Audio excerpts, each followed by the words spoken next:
Grand Rising, y'all. Today's InnerStanding. Just going to break down today's energy of grounding. So, Sache says, Temple of the Ancestors, number 3. So, Goddess of Grounding, she is ancestors and she's of the bush. So, that converts to earth.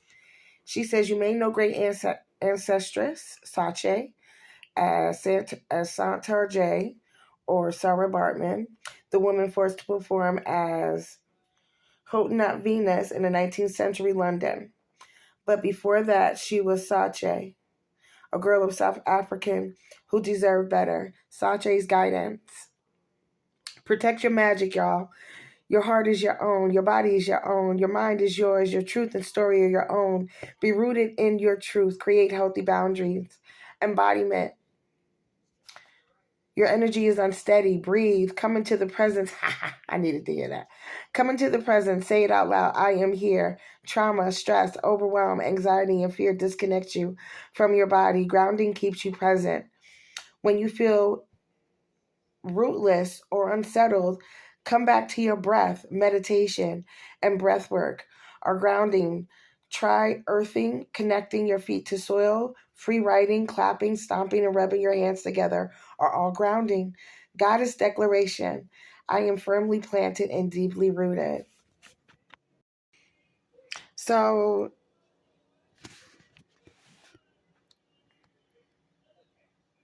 the beautiful thing about this is, and as I was reading this, I got this energy, I got this understanding of what I was going through. And this is why I appreciate, being connected to Creator, is that in everything that you do, you hear the Creator's voice, right? So this whole morning, I was trying to get up, I was trying to do the video, and it just wasn't working out for me. And I became very, very, very frustrated, right?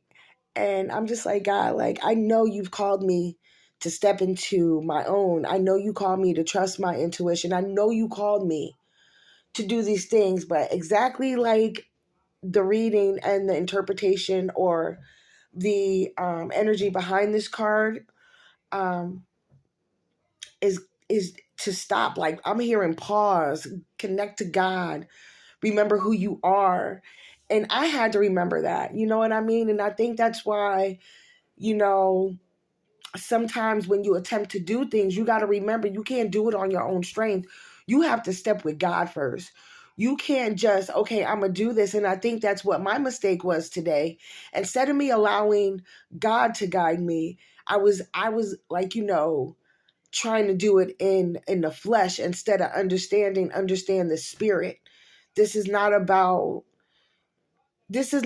how many likes. I had to pause the video, y'all. Because when you do things and you know you're called to do them, you do them. It doesn't make sense to anybody else, but I know it makes sense to me. And I know I don't care if I get 1 like, 2 likes, eventually down the line. But the one thing I'm not going to stop doing is being connected to God and doing what God has called me to do. And it's not like this whole thought of grandeur. It's me just understanding who we are. When you connect, you realize who you are. You start to step into your purpose. You start to understand who you are. Like the woman in this picture, she looks in the sun. She is just understanding who she is in that moment. Like, she's like, my work is done. My day is going down. I am pleased. I am grateful. And at the same time, she is representing, I see peace. The energy I'm feeling is she's with nature. She's grounding. She's connecting. She's, yes, I see that she's worked. She's out in the field. She gathered her wheat. And now the sun is going down, but also at the same time, she puts her hand up behind her, but she stretches unto God, just saying connected, just like, you know what? Thank you, Creator. Thank you for this time. Thank you for everything that, I'm able to connect to, everything I'm